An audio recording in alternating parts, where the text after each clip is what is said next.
तो सबसे पहले आज हिंदी दिवस है, हिंदी दिवस के ऊपर चर्चा करेंगे। लेकिन उससे पहले जो हमारे प्रिय प्रधानाचार्य महोदय जी हैं उनको मेरा प्रणाम एवं इस हिंदी दिवस की हार्दिक शुभकामनाएं। और यहाँ पर उपस्थित सभी शिक्षक एवं शिक्षिकाओं और हमारे प्रिय भाइयों और बहनों को शिक्षक दिवस की हार्दिक शुभकामनाएं। आज हम लोग बात करेंगे हिंदी दिवस के बारे में। हिंदी यानी हिंदी है और हिंदी से ही हिंदू है और हिंदू से ही हिंदुस्तान है। और ये जो आजकल हिंदी भाषा बहुत पीछे होती जा रही है, इसका मेन रीज़न कोई जानता है? कोई बता सकता है? आज मैं बताता हूँ। कभी भी कोई घर में होता है, चोट लगती हमको है, तब माँ का याद आता है। जब जेब खाली होती है तब पिता का याद आता है, उससे पहले कभी याद नहीं आता। और उसी तरह हिंदी भाषा के साथ भी हो रहा है। जिस दिन हमें चोट लगेगी उस दिन मातृभाषा याद आएगी और उसके पहले कभी नहीं याद आएगी। आप कभी भी जाइए रास्ते में, आपके मुंह से कभी हिंदी भाषा नहीं निकलेगी। जो शहर में रह रहे हैं उनके मुंह से अधिकतर ओ गॉड, ओ माय गॉड, ये, हुर्रे आदि जैसे शब्द निकलते हैं, लेकिन कभी नहीं निकलते क्या हिंदी शब्द। कब निकलते हैं? जब चोट लगती है। अरे राम क्या हो गया। जब दिल को चोट पहुंचती है तब मातृभाषा की याद आती है, उससे पहले कभी नहीं याद आती है। और जिस दिन आप ये मातृभाषा भूल जाएंगे उस दिन ये शब्द भी आपसे छूट जाएंगे। और इसका एक मेन उदाहरण है। एक इंसान होता है, वो एक पक्षी से पूछता है। वो उदाहरण है कि आग लगी इस वृक्ष पे, जलते इसके पात, फिर तुम क्यों जलते पक्षियों जब पंख तुम्हारे पास। वो आदमी कह रहा है कि इस पेड़ पर आग लगी हुई है, लेकिन फिर भी तुम लोग पक्षियों इस पर क्यों बैठे हुए हो। लेकिन पक्षियों का क्या जवाब आता है, ये सुनिए।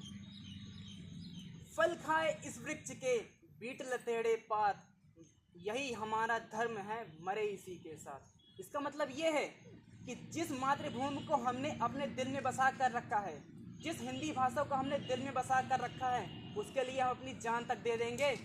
चाहे जितनी भी बड़ी आपदा आए, लेकिन हम सदैव वहाँ पर खड़े उतरेंगे।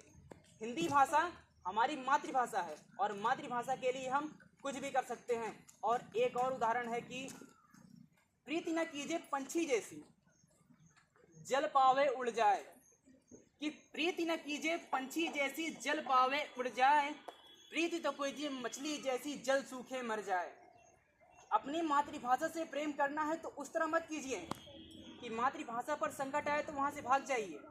अगर आपको अपनी मातृभाषा से प्रेम करना ही है तो उस मछली की तरह कीजिए जो उस तालाब में रहते हुए भी पानी के सूख जाने पर वहीं अपने प्राणों को त्याग देती है। जिस दिन हमारे हृदय से हमारी मातृभाषा निकल जाएगी उस दिन हमारे प्राण से ये शरीर अलग हो जाएगा। और हिंदी भाषा भारत में सबसे अधिक बोले जाने वाली भाषा है और भारत की नहीं, ये विश्व में तीसरी सबसे ज़्यादा बोले जाने वाली भाषा है। क्यों? भारत में जनसंख्या बहुत ज़्यादा है, भारत में सबसे ज़्यादा जनसंख्या है, लेकिन विश्व में भी भारत की जनसंख्या सबसे ज़्यादा होती जा रही है।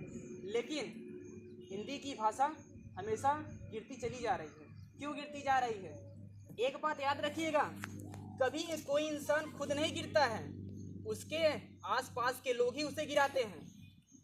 कभी कोई बाहर का इंसान उसको कष्ट नहीं पहुंचाता है, हमेशा अपने ही हमें कष्ट पहुंचाते हैं। आप कोई भी काम कर रहे हो, हमेशा आपके अपने ही कष्ट देंगे। दूसरा वाला क्या कहेगा, आप जो कर रहे हैं कीजिए, हमसे क्या मतलब है। हमेशा अपने वाले ही गिराते हैं अपने आप को। हिंदी भाषा है, हिंदी भाषा को कौन गिरा रहा है? भारतवासी ही गिरा रहे हैं। क्यों गिरा रहे हैं? वो इंग्लिश को लेकर उठ रहे हैं, और जबकि हमें इंग्लिश के साथ साथ हिंदी को भी जानना चाहिए। अभी इंग्लिश में कोई वर्ड दे दिया जाए तो उसका संधि विच्छेद कर लेंगे, लेकिन अगर हिंदी में आ जाए तो वो कठिन होता है। क्यों कठिन होता है? जबकि मातृभाषा हमारी हिंदी है और हिंदी के लिए हमें सब कुछ करना चाहिए। सबसे पहले हिंदी पढ़ाया जाता है और हिंदी पढ़ते भी हैं, लेकिन क्या होता है, केवल 6 क्लास 6 के बाद से हिंदी को अधिकतर सब भूल जाते हैं। इंग्लिश सब लोग कहते हैं हमको इंग्लिश मीडियम जाना है, इंग्लिश मीडियम पढ़ना है। और अभी आप लोग रिकॉर्ड उठाकर देख लीजिए, इंग्लिश मीडियम में पढ़ने वाला बच्चा का 98% और यूपी बोर्ड में पढ़ने वाले बच्चे का 90% दोनों बराबर होता है। क्यों बराबर होता है? हमें अपनी मातृभाषा से प्यार है, और जितना प्यार हमें अपनी मातृभाषा से है उतना किसी से नहीं है। और जिस दिन हम अपनी मातृभाषा के अलावा किसी को दर्जा नहीं देंगे, उस दिन आप बहुत अच्छी शिखर को हासिल कर पाएंगे। तो मेरे प्यारे भाइयों और बहनों, मेरा आपसे आग्रह है कि आप जितना सपोर्ट इंग्लिश को कर रहे हो उतना ही सपोर्ट आप हिंदी को करो। ये नहीं कि आप हिंदी पढ़ रहे हो इंग्लिश ना पढ़ो, इंग्लिश पढ़ रहे हो हिंदी ना पढ़ो, दोनों पढ़ो, लेकिन सबको सेम वैल्यूएशन दो। अगर आपसे कोई बाहर देश का व्यक्ति मिलता है तो उससे पहले अपनी भाषा में प्रणाम करो, फिर जब वो अपनी भाषा में प्रणाम करे तब आप उसकी भाषा में। क्यों? पहले हम अपनी मातृभाषा को दर्जा देंगे, फिर दूसरे की मातृभाषा को दर्जा देंगे। तो बस इसी के साथ मैं आप सबसे विदा लेना चाहता हूँ। मैं आपसे केवल इतना ही बताना चाहता था कि हिंदी जो हमारी मातृभाषा है वो पीछे होती जा रही है। उसी के कारण जो कष्ट हैं यही सब झेलने को मिल रहे हैं। हमारे भारत के जवान जो हैं दिन रात सरहद पर रक्षा करते हैं भारतवासियों की, लेकिन भारतवासी ही हैं जो हिंदी को पीछे करते हुए जा रहे हैं। अगर वो एक दिन के लिए हट जाए ना तो भारत का नामो निशान नहीं होगा। धन्यवाद इसी के लिए।